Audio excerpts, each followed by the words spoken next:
PT Pertamina Persero telah merencanakan penggabungan 3 subholding di lini hilir minyak dan gas, yakni PT Pertamina Patraniaga, PT Kilang Pertamina International, dan PT Pertamina International Shipping.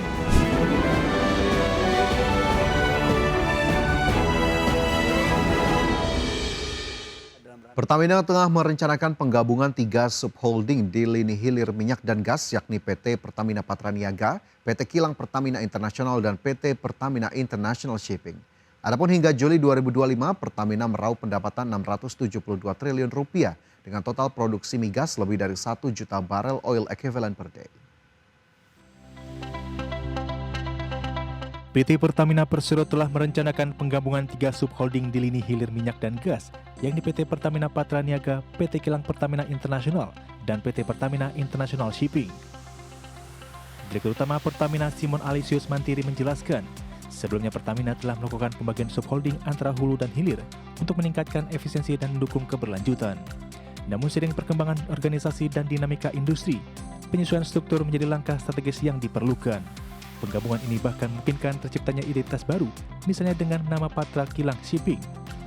Dari operasional bisnis kita akan melakukan integrasi hilir, yaitu penggabungan operasional antara PT Pertamina Patraniaga, Pertamina Kilang Pertamina International, dan juga Pertamina International Shipping, yang kita targetkan akan selesai pada akhir tahun 2025 ini. Simon mengatakan pihaknya akan terus memaksimalkan bisnis existing melalui optimalisasi hulu, fleksibilitas kilang, transformasi bisnis retail, dan ekspansi infrastruktur. Adapun hingga Juli 2025, Pertamina meraup pendapatan 672 triliun dengan total produksi migas lebih dari 1 juta barel oil equivalent per day. Tim Liputan, IDX.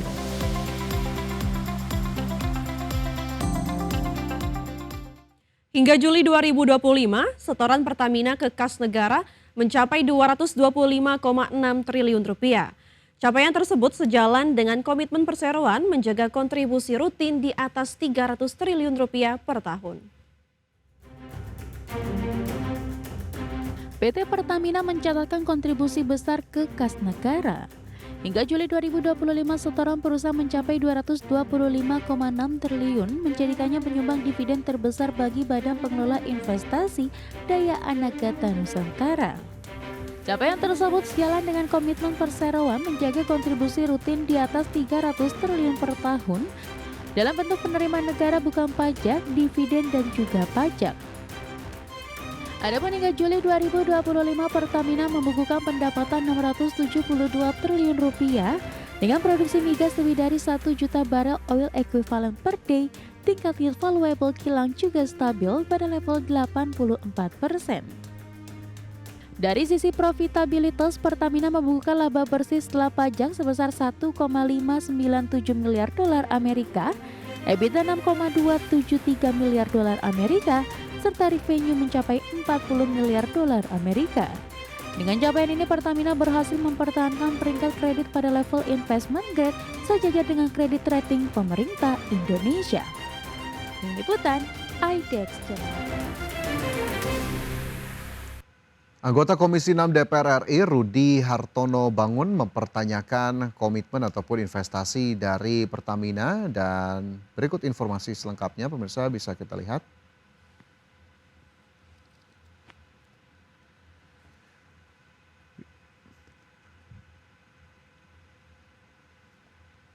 Pada 2024 nilai investasi untuk Pertamina EP sebesar 74 triliun rupiah, sementara laba bersih Pertamina pada 2024 sebesar 49,5 triliun rupiah.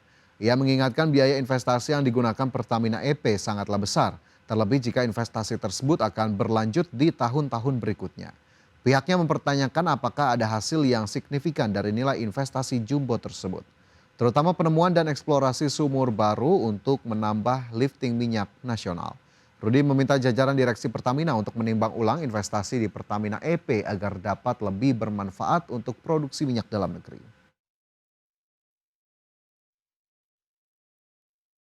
Kalau saya lihat ini di sini yang angka lama untuk investasi 2024 aja mencapai 74 triliun kalau dirupiahkan, atau 4,7 miliar dolar gitu.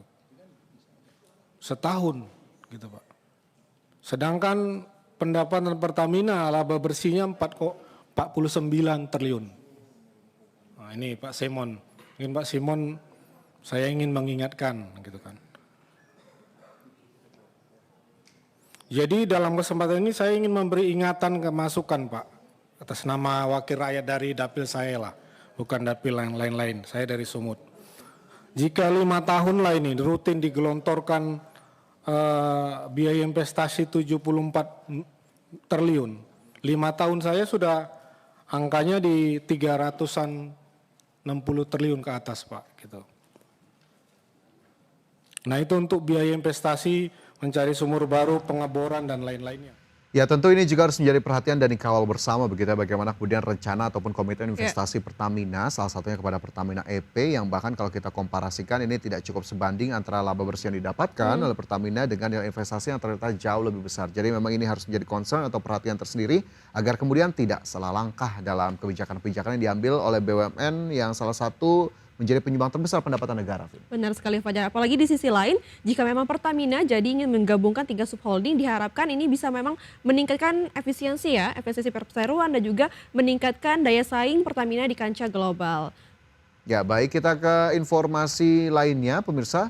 Kementerian Sosial memastikan sebanyak 65 titik sekolah rakyat tambahan siap beroperasi sesuai target pada akhir September 2025. Ya, Menteri Sosial Saifullah Yusuf menjelaskan 65 titik tersebut merupakan bagian dari 165 sekolah rakyat tahap pertama yang tengah dipersiapkan pemerintah di sejumlah daerah.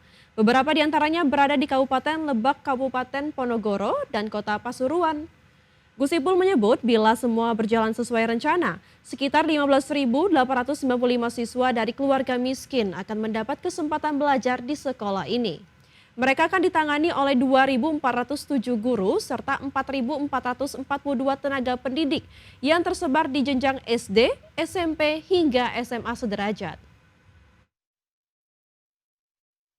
Nanti di akhir September mudah-mudahan sudah bisa diterima oleh seluruh siswa sekolah rakyat. Dengan 165 titik itu menampung tidak kurang dari 16.000 siswa. Jadi ini sesuatu yang hal yang perlu kita terus perbaiki tata kelolanya ya, kemudian kolaborasinya. Kami dibantu oleh Pak Nuh dan juga para ahli yang lain untuk melihat perkembangan setiap harinya. Jadi dinamika di sekolah rakyat itu akan kita ikuti terus, baik laporan dari kepala sekolah maupun teknologi yang kita buat. Jadi dengan begitu makin hari mudah-mudahan penyelenggaraan sekolah rakyat ini makin baik gitu, makin lebih sesuai harapan Bapak Presiden, sesuai dengan rencana. Pemerintah akan memperkuat PT Timah sebagai penguasa utama izin usaha pertambangan timah serta melibatkan masyarakat dalam pengelolaan. Langkah ini bertujuan untuk memastikan penataan tambang timah berjalan lebih terstruktur. Menurut Menteri SDM Bahlil Lahadalia, saat ini PT Timah menguasai sekitar 89% izin usaha pertambangan timah di Bangka Belitung sehingga perlu dilakukan penguatan terhadap BUMN tersebut. Meski demikian, implementasi penataan tambang tidak boleh mengabaikan peran masyarakat, antara lain melalui koperasi dan UMKM. Selain itu, aspek lingkungan, sosial, serta pemerataan ekonomi juga menjadi pertimbangan penting dalam kebijakan penataan ini. Yang pertama adalah penataan agar memperkuat PT Timah ya. PT Timah kita harus perkuat karena 89% dari total IUP timah yang ada di Bangka Belitung itu dikuasai oleh PT Timah. Karena itu kita harus tata, apalagi ini BUMN. Dan saya tadi meminta agar dalam implementasinya tetap melibatkan masyarakat, dalam hal ini koperasi, UMKM sebagai bagian daripada kerja-kerja yang ada di IUP PT Timah. Sudah benar-benar memperhatikan aspek sosial, aspek lingkungan dan